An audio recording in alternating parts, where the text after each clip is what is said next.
lugupeetud juhataja ja kolleegid. Annan nii enda kui 8 Isamaa fraktsiooni liikme Raivo Tamm, Mihhail Lotman, Urmas Reinsalu, Andres Metsoja, Priit Sibul, Helir-Valdor Seeder, Üllar Saaremäe ja Tarmo Kruusimäe nimel üle arupärimise peaminister Kaja Kallasele. Ja tegemist on siis peaasjalikult kriisiinfo ja selle salastamisega. Nimelt võttis tükk aega see, kui peaminister oli valmis ühel hetkel hakkama saatma informatsiooni Riigikogu liikmetele. Algselt tegi ta seda siis selektiivselt erakondade esimeestele, fraktsioonijuhtidele, komisjoni esimeestele. Me pöörasime sellele tähelepanu, palusime seda laiendada kõigile Riigikogu liikmetele.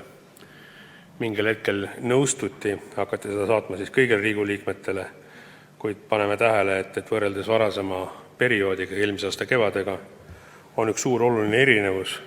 Ka siis sel hetkel peaminister siis Jüri Ratase eestvedamisel antud informatsioon ei kandnud AK ehk ametkondliku kasutamise märget. Praegusel hetkel me seda paneme tähele.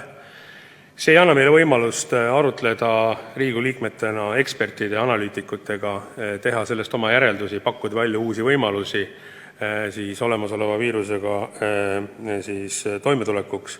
Ja tahamegi teada, et millest on tulenenud konkreetne AK märge, milles on mitteisikustatud andmete puhul siis vaja sellist salastatust. Ning lisaks sellele me tahame teada ka vaktsineerimistega seonduvalt, tahame teada ka võimalike tulevaste ühishangetega, olemasolevate ühishangetega Euroopa Liidust informatsiooni, milliseid samme teeb praegusel hetkel valitsusjuht siis olemasoleva epideemiaga toimetulekuks. Need kõik küsimused on siis konkreetses arupärimises kirjas. Aitäh teile!